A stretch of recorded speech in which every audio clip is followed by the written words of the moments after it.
Is it possible by next year? Gaano po ba katagal bago natin maayos itong yung mga problema dito sa UHC Law?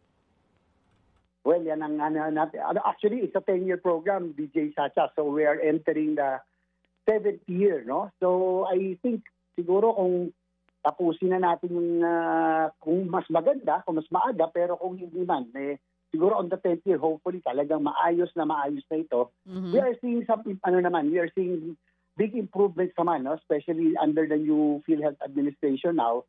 So hopefully mas gumanda pa para dahan-dahan pwede na natin i-phase out itong maitip ika nga. Mga kapatid, brothers and sisters, saan ka pa? Dito na tayo sa totoo.